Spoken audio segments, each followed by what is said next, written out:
Olá, meu irmão, a paz do Senhor Jesus, que Deus te abençoe, te guarde, te proteja. No nosso encontro passado, eu falei sobre o que Marx pensava da religião. E hoje eu quero falar do pensamento marxista sobre a família, mostrar que esse pensamento não está de acordo com a palavra de Deus. Bom, como eu falei, irmãos, no nosso encontro passado, o Marx ele era evolucionista, então ele acreditava que o homem evoluiu de um ancestral comum do macaco. Então ele acreditava que num momento dessa evolução, o homem vivia numa tribo primitiva em que todos os homens tinham relações sexuais com todas as mulheres da tribo. Então eles não sabiam quem era o pai e os filhos eram criados pela tribo, né? Sendo assim, num dado momento, quando o homem criou a propriedade privada, ele escravizou uma mulher ou várias mulheres para que fizessem sexo somente com ele e para garantir que a posse da terra ia ficar entre os seus descendentes, para ter certeza que era um filho seu que ia herdar o seu patrimônio.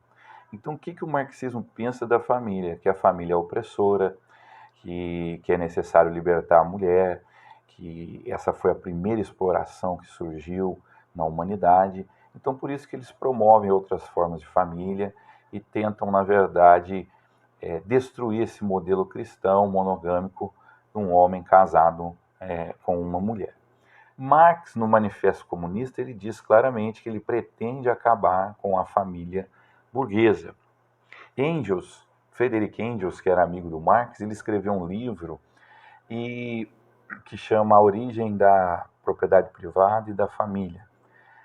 E ele pegou anotações de Marx e, baseado no estudo de um antropólogo, que na verdade selecionou dados para favorecer essa ideia dele, na verdade essa ideia é mais ideológica do que científica. Acho que essa pesquisa desse antropólogo que viveu no meio de índios, ela pode ser até mesmo questionada, né? E eu vou ler aqui para você um trecho desse livro. Eu estou lendo uma citação feita pelo pastor Ignaldo Hélio de Souza nesse livro aqui, ó, Marxismo Selvagem, certo? Ele faz uma citação desse livro do Friedrich Engels. Tá? O livro deixa eu só falar o nome direitinho para você. Então, é uma citação do livro de Friedrich Engels, A Origem da Família, da Propriedade Privada e do Estado. Veja o que ele diz aqui. A monogamia não aparece na história, portanto, como uma reconciliação entre o homem e a mulher, e menos ainda como forma mais elevada de matrimônio. Pelo contrário, ela surge sob a forma de escravização de um sexo pelo outro, como a proclamação de um conflito entre os sexos, ignorado até então na pré-história. Hoje posso acrescentar: o primeiro antagonismo de classe que apareceu na história coincide com o antagonismo entre o homem e a mulher na monogamia, e a primeira opressão de classe com a opressão do sexo feminino pelo masculino. Irmãos, quando a gente fala que o marxismo quer destruir a família, nós estamos dizendo que ele quer desconstruir esse modelo cristão, né? Tanto é que ele promove outros tipos de relacionamento.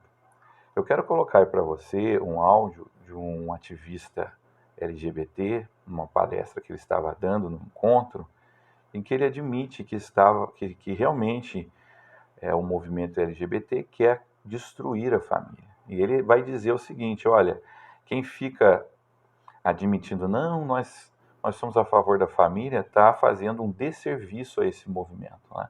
Esse ativista, eu pesquisei, ele já foi até candidato a deputado federal pelo Partido Comunista do Brasil. Então veja esse áudio e você vai ver que ele admite que o objetivo deles tem que ser realmente destruir esse modelo de família que nós temos hoje. Não existe forma revolucionária de fazer família. Ponto. Por quê? Quando dizem pra gente, o movimento LGBT quer acabar com a família, o movimento LGBT é um movimento promíscuo que defende o sexo desregrado, A gente entrou numa lombra dos 90 para cá de se colocar numa posição defensiva de dizer não, a gente não quer destruir família nenhuma, não. A gente só quer amar. Né? Ou não, a gente não tem nada a ver com promiscuidade, não. A gente até casa, a gente até tem filhos, a gente até constitui família. E isso é de um retrocesso político violento, que violenta inclusive a história de constituição do movimento LGBT na América Latina. Violenta a história dos ganhos e lutas feministas na América Latina. Então cabe a radicalização nossa também de afirmar com todas as letras o que é uma estratégia política crítica antissistêmica. Ah, porque vocês querem destruir a família? Sim. Meu irmão, veja que afirmativas terríveis, né? É por isso que o marxismo ele promove na sociedade outras formas de família que não a cristã. Então ele incentiva o casamento homossexual, ele incentiva agora esse chamado relacionamento aberto, porque ele vê na família algo opressor. Agora a família não é isso, né, que ele entendia.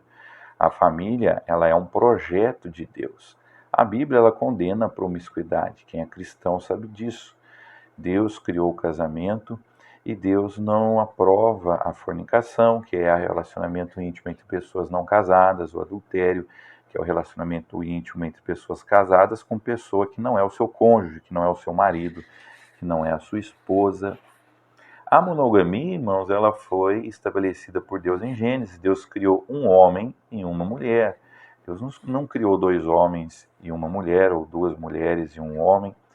O que nós vemos no registro bíblico da poligamia, de um homem casado com várias mulheres, isso na verdade foi contra a vontade de Deus. E você vê os problemas que isso trouxe. Lá em Mateus 19, quando o Senhor vai falar do divórcio, ele fala, como foi no princípio, né? Que Deus uniu homem e mulher e que não deveriam se separar.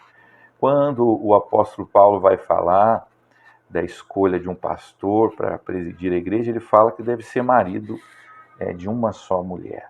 A família, meu querido irmão, ela foi estabelecida por Deus para o nosso bem, para que nós pudéssemos ser protegidos. Que falta tem feito a família? Que falta tem feito aos adolescentes? O amor de um pai, o amor de uma mãe. Eu sou professor, já vai para 16 anos que eu leciono filosofia no ensino médio aqui na rede pública do estado de São Paulo e eu vejo isso. Irmãos, teve um episódio muito triste de uma aluna minha que cometeu suicídio. E o que aconteceu com essa menina? O pai e a mãe se divorciaram e ela foi morar, não lembro qual foi o processo, se primeiro foi com o pai ou com a mãe, vamos supor que foi com a mãe. Ela foi morar com a mãe, o padrasto não se deu bem com ela, mandou ela de volta para o pai. E quando ela foi morar com o pai, a madrasta não se deu bem com ela, mandou ela embora. E ela ficou no abrigo durante um tempo e ela foi morar com uma tia. A guarda foi dada a uma tia. Essa tia também não quis ficar com ela, ela descobriu que a tia não queria ficar com ela e ela ia voltar para o abrigo, ela se matou. Veja, irmãos, que falta que faz uma família. A família não nasce da ganância humana, do desejo do homem de manter a sua propriedade. Ela é um projeto de Deus, porque Deus imaginou uma vida feliz e abençoada para nós. Eu quero deixar para você o Salmo de número 128, que diz o seguinte: como é feliz quem teme o Senhor, quem anda em seus caminhos. Você comerá do fruto do seu trabalho e será feliz e próspero. Sua mulher será como videira frutífera em sua casa. Seus filhos serão como brotos de oliveira ao redor da sua mesa. Assim será abençoado o homem que teme o Senhor. Que o Senhor o abençoe desde Sião, para que veja a prosperidade de Jerusalém todos os dias da sua vida e veja o filho dos seus filhos, haja paz em Israel. Amém. Que Deus abençoe a todos. Vamos defender, né, irmãos, as ideias cristãs para que nós possamos ter uma sociedade melhor. Que Deus abençoe. Um abraço a todos, irmãos.